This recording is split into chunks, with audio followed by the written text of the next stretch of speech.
올해 벌써 서울에서 황사가 관측된 일수가 2010년 이후 두 번째로 많습니다. 지난주에는 전국 일평균 미세먼지 농도가 올해 들어 최고 수준까지 치솟았고 처음으로 모든 지역에 황사위기 경보주의 단계가 발령됐습니다. 급기야 프로야구 경기도 취소됐습니다. 고비 사막과 중국 내몽골 고원이 지난 겨울과 올봄 강수량이 적어 강한 바람까지 몰아치면서 올해 최악의 황사가 예상됩니다. 매년 봄이면 어김없이 찾아오는 불청객 황사는 고비 사막 내몽골고원, 중국 북동 사막지역, 황토고원 등에서 바람에 의해 미세한 모래먼지가 대기 중에 커지는 현상을 말하며 국제 명칭은 아시아 먼지입니다. 봄에는 겨울 내내 얼어있던 건조한 토양이 녹으면서 잘게 부서져 크기 20마이크로미터 이하의 작은 모래먼지가 발생합니다. 이렇게 발생한 모래먼지 위에 저기압이 지나가면 강한 상승기류에 의해 3,000에서 5,000m의 높은 상공으로 올라간 뒤 초속 30m 정도의 편서풍과 제트류를 타고 이동을 합니다. 이후 풍속이 느려지는 한국과 일본에서 하강하고 간혹 미국까지도 이동하기도 합니다. 황사는 삼국 유사의 기록에 보면 신라 시대에서도 흑비가 내렸다라고 하는 기록이 있을 정도로 오랫동안 존재해온 자연현상입니다. 발원지에서 한반도까지 오는데 걸리는 시간은 2에서 3일 정도입니다. 보통 저기압의 활동이 왕성한 3에서 5월에 많이 발생하나 최근에는 가을과 겨울에도 나타납니다. 황사의 주성분인 황토옥은 모래의 크기는 0.2에서 20마이크로미터로 우리나라까지 날아오는 것은 1에서 10마이크로미터 정도의 크기입니다. 긍정적인 영향도 있지만 우리에게 주는 악영향에 비하면 아주 미미합니다. 먼저 부정적 영향을 보면 태양빛을 차단해 시야를 흐리게 하기 때문에 항공기 사고 발생 위험이 높아집니다.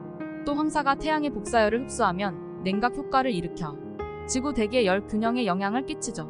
또 호흡기 질환을 유발하고 알레르기와 눈병 등을 발생시킵니다. 반면 황사의 경우 알칼리성을 띠고 있어서 산성비와 토양의 산성화를 중화시키고 예방하는 긍정적 효과도 있습니다.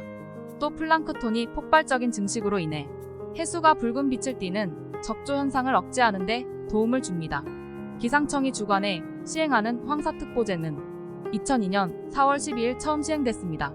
황사 정보는 황사로 인한 1시간 평균 미세먼지 농도가 300 마이크로그램 이상, 황사주의보는 1시간 평균 미세먼지 농도가 400 마이크로그램 이상, 황사경보는 1시간 평균 미세먼지 농도가 800 마이크로그램 이상으로 각각 2시간 이상 지속될 것으로 예상될 때 발표됩니다. 황사와 미세먼지는 다릅니다.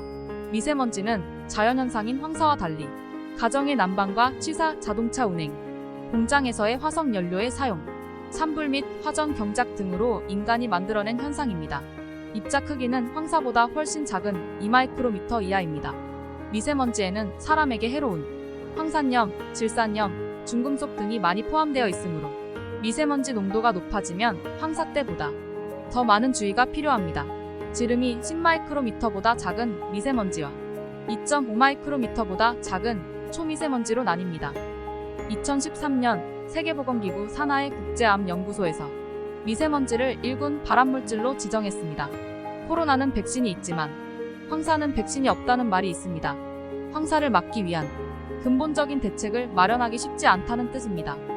황사는 한 나라만의 문제가 아닌 황사가 지나는 길목에 있는 모든 국가의 공통된 문제이기도 합니다. 현재까지 가장 많이 이용되는 방법은 방풍림 조성입니다.